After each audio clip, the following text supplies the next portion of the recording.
फडणवीस की चाल से महाराष्ट्र में मिट जाएगा विपक्ष का नामो निशान। शरद पवार से लेकर उद्धव ठाकरे होके परेशान। कई नेताओं ने थाम लिया बीजेपी का हाथ। महाराष्ट्र में बीजेपी हुई 1.5 करोड़ के पार। जो किसी स्टेट में नहीं हुआ, महाराष्ट्र ने कर दिखाया। कार्यकर्ताओं की बना दी उतनी बड़ी फौज, मिट्टी में मिल जाएगा विपक्ष का अरमान।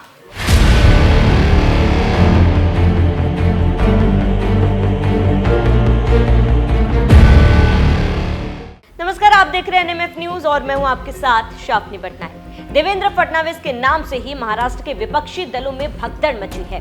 नहीं चाहिए उद्धव ठाकरे, किसी को शरद पवार भी पसंद नहीं, कोई कह रहा है कि राहुल गांधी भी किसी काम के नहीं। अचानक महाराष्ट्र में लोग दूसरे दलों के विधायक, पूर्व विधायक अपनी पुरानी पार्टी को छोड़कर बीजेपी में क्यों आ रहे हैं? आइए जरा इसे बड़े कैनवास पर समझते हैं। करीब 2 दर्जन से ज्यादा नेताओं को लगता है कि बीजेपी के महाराष्ट्र का भला कर सकती है और देवेंद्र फडणवीस ही महाराष्ट्र का फ्यूचर साबित हो सकते हैं। इसका प्रमाण है ये तस्वीर।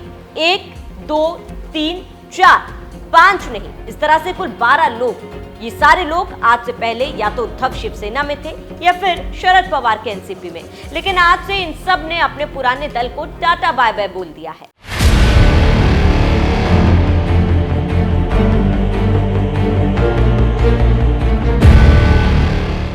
ये है फडणवीस सरकार के राजस्व मंत्री और महाराष्ट्र बीजेपी के अध्यक्ष चंद्रशेखर बावनकुले।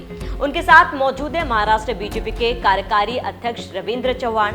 इन दोनों की मौजूदगी में कांग्रेस, उद्धव ठाकरे की यूबीटी और शरद पवार के एनसीपी से कई बड़े नेता बीजेपी में शामिल हुए। बीजेपी चीफ चंद्रशेखर बावनकुले ने इस अवसर पर एक बड़ी घोषणा की। उन्होंने कहा कि भाजपा में शामिल हो रहे नए सदस्यों के कारण भाजपा सदस्यों की संख्या में 50 लाख की और वृद्धि होगी। दरअसल विपक्ष में अहम नेताओं में शामिल शिवसेना यूबीटी नेता और काकल से विधायक रहे संजय घाटगे, राष्ट्रवादी शरद पवार गुट के शाहपुर के पूर्व विधायक पांडुरंग बरोरा बीजेपी में शामिल होने से विपक्षी पार्टियों में खलबली मच गई, क्योंकि ये दोनों नेता अपनी अपनी पार्टियों के प्रभावशाली नेता थे। उनके अलावा मालेगांव से वरिष्ठ कांग्रेस नेता प्रसाद बलिराम हीरे और श्रीरामपुर के पूर्व मेयर संजय फुंद भाजपा प्रदेश कार्यालय में शामिल हुए। इन बड़े नेताओं के कांग्रेस और एनसीपी छोड़ बीजेपी में शामिल होने से विपक्षियों के लिए ये कहीं ना कहीं खतरे की घंटी है। बीजेपी चीफ चंद्रशेखर बावनकुले ने नए सदस्य को बीजेपी में जोड़ते हुए हुंकार भरी। चंद्रशेखर बावनकुले ने कहा कि कागल और शाहपुर के पूर्व विधायकों के आने से पार्टी को कोल्हापुर और ठाणे जिलों में मजबूती मिलेगी। महान राजनीतिक विरासत वाले प्रसाद बलिराम हीरे और हजारों कार्यकर्ताओं के भाजपा में शामिल होने से नासिक जिले में पार्टी संगठन और मजबूत होगा। स्वर्गीय बलिराम हीरे, जिन्होंने स्वास्थ्य और शिक्षा मंत्री के पदों को कुशलतापूर्वक संभाला और लंबे समय तक विधानसभा क्षेत्र का नेतृत्व किया, हमारे मन में उनके लिए अत्यधिक सम्मान है। हमें खुशी है कि उनके बेटे और परिवार के अन्य सदस्य भाजपा में शामिल हो गए हैं। बावनकुले ने कहा कि वह शहर के विकास के लिए भाजपा में शामिल हो रहे हैं। उन्होंने ये भी कहा कि भाजपा के लिए निष्ठापूर्वक काम करके पूरे नासिक जिले में भाजपा का झंडा फहराएंगे। लोकसभा और महाराष्ट्र विधानसभा चुनाव में मिली जीत के बाद बीजेपी ने पूरे देश में जोर शोर से सदस्यता अभियान शुरू किया है। महाराष्ट्र में बीजेपी के सक्रिय सदस्यों की संख्या 1.5 करोड़ के पार पहुंच गई है। गौर करने वाली बात यह है कि बीजेपी में ऐसे वक्त में नेता भर्ती हो रहे हैं जब प्रदेश में अगले कुछ महीनों में निकाय चुनाव है, जिसको लेकर बीजेपी अपनी रणनीति बनाने में जुटी है और बड़े बदलाव भी कर सकती है।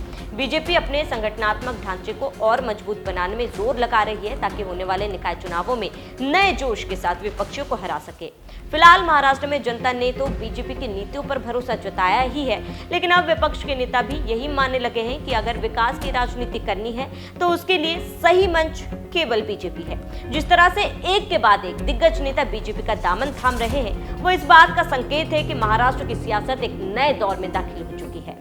महाराष्ट्र में एक बार फिर बीजेपी ने साबित कर दिया है कि जब बात सुशासन, विकास, स्थिरता की होती है तो जनता का भरोसा सिर्फ एक नाम पर टिकता है और वो है भारतीय जनता पार्टी। बीजेपी को मिली ये महाजीत सिर्फ सीटों की गिनती नहीं थी, बल्कि जनता के विश्वास की गूंज थी। वो विश्वास जो पार्टी की नीतियों, सीएम फडणवीस, प्रधानमंत्री नरेंद्र मोदी के नेतृत्व पर आधारित है। लेकिन इस जीत का असर सिर्फ चुनाव परिणाम में नहीं बल्कि विपक्ष के भीतर भी साफ दिख रहा है। एक के बाद एक कई नेता अब बीजेपी की नीतियों से प्रभावित होकर पार्टी में शामिल हो रहे हैं। हाल ही में विपक्षी पार्टियों के कई बड़े नेता बीजेपी में शामिल हुए। जाहिर है विपक्षी दलों को इससे तगड़ा झटका लगना तय है।